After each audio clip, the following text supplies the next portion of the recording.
अरे सर, कैसे आप? पहचाना आपने मुझे? नहीं बेटे, मैंने तो नहीं पहचाना तुम्हें। आप सुधांशु सर है ना, जो टीवीएफ स्कूल में पढ़ाते हो? नहीं, मैं हूं तो सुधांशु, लेकिन मैं अब पढ़ाता नहीं हूँ बेटे। अब तो मैं रिटायर हो गया हूँ। अच्छा हुआ आप टाइम से रिटायर हो गए, वरना पता नहीं कितने बच्चों की जिंदगी बर्बाद कर देते आप। अरे ऐसे क्यों बोले बेटा? किसकी जिंदगी बर्बाद हो गई मेरी वजह से? अगर किसी बच्चे की जगह मैं होता तो मेरी तो जिंदगी बर्बाद हो ही जाती। आज के टाइम में मैं जो लाखों रुपए कमा रहा हूँ इन सब चीज़ से, वो थोड़ी ना कमा पाता। आपको याद है 10th क्लास में आपने मुझे चीटिंग करते हुए पकड़ लिया था और फिर मेरे को एग्ज़ाम भी नहीं देने दिया था। जब ये बात मेरे पापा को पता चली तो उन्होंने मेरे को अगले दिन से स्कूल भी नहीं आने दिया। आई याद आपको? अच्छा, तुम सागर हो ना? याद आया मुझे। लेकिन तुमने पूरी बात नहीं बताई बेटे। तुम उस दिन अकेले चीटिंग नहीं कर रहे थे, बल्कि उस दिन तुम पूरी क्लास को चीटिंग करा रहे थे। और तुम तो वैसे भी हर सब्जेक्ट में फेल हो जाया करते थे। तुमने जो कुछ कहा ना बेटे, उसमें मेरा दोष नहीं है। ये जिंदगी तुमने खुद चुनी है अपने लिए। अरे अच्छा हुआ सर, उस टाइम मैंने पढ़ाई लिखाई नहीं करी, वरना जो मेरे बेरोजगार दोस्त है ना, जो सिर्फ 20-25 हज़ार रुपये की नौकरी कर रहे हैं, मैं भी आज वही कर रहा होता। ये लाखों रुपए थोड़ी ना कमा पाता। और आपको एक बात पता है, जो मेरे दोस्त 20-25 हज़ार रुपये कमाते हैं ना, उससे ज़्यादा तो जो मेरे यहाँ बंदे काम करते हैं ना, उन्हें सैलरी देता हूँ मैं। तो तुम्हारे कहने का मतलब है कि पढ़ाई लिखाई बेकार होती है और पढ़ने लिखने का कोई फायदा नहीं है ना? हाँ सर, मेरा मानना तो ऐसा है कि पढ़ाई लिखाई बेकार ही होती है। क्या फ़ायदा पढ़ाई लिखाई का जब कोई इंसान 2 पैसे ना कमाए तो। और आपको पता है, मेरी सारी ट्रांजैक्शन ना कैश में होती है, और फिर टोटल सेल को मैं कम दिखाकर टैक्स भी बचा लेता हूँ। पर बेटा, टैक्स चोरी करना तो बहुत बुरी बात है।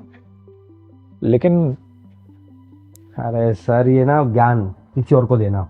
जब इंसान की जेब में पैसे होते हैं ना, तो जो चीज़ गलत भी होती है ना, ऑटोमेटिकली सही हो जाती है।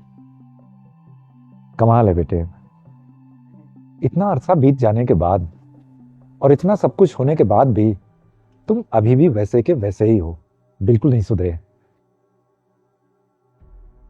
अच्छा, ये सामान अभी रख लो, मेरे पास कैश नहीं है, मैं फिर बाद में ले जाऊंगा। अरे सर, कैसी बात कर रहे हो आप? मैं ठहरा आपका एक नालायक स्टूडेंट। आज ये सब कुछ सिर्फ आपकी वजह से तो है। आपकी वजह से तो मैं लाखों रुपए कमा पा रहा हूँ। अगर आपने उस दिन मुझे एग्जाम में बैठने दिया होता तो ये सब थोड़ी ना होता। टेंशन मत लो आप। छोटू, इन्हें सामान दे दो और इनसे पैसे मत लियो। ले जाओ सर आप सामान। नहीं नहीं बेटे, मैं बिना पैसों के कोई भी सामान नहीं ले जाऊंगा, क्योंकि कम से कम मुझे तो अपनी ईमानदारी पर संतोष रहने दो। अरे सर, आज भी आप वही ईमानदार और ज्ञान की बड़ी बड़ी बातें कर रहे हो। कमाल करते हो सर। मिस्टर सागर, आपको टैक्स चोरी के जुर्म में कस्टडी में लिया जाता है। अरे कौन हो तुम लोग और क्या है सब? Income tax department. आपने जो कुछ भी कहा है वो इस फोन में रिकॉर्ड हो चुका है।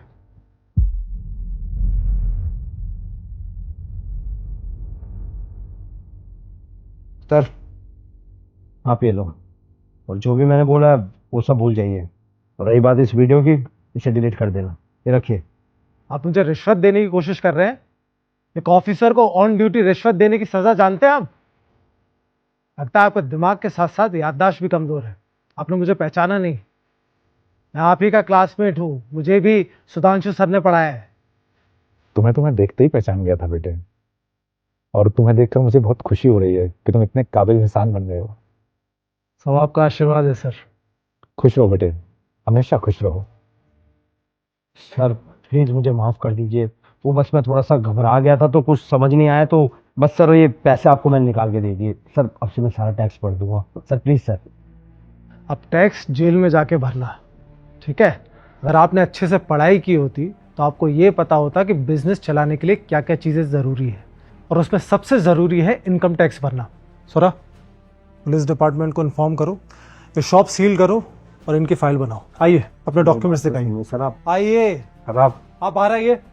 आप मेरी बात तो सुनिए सर। चलिए चलिए चलिए, अकाउंट्स दिखाइए अपने।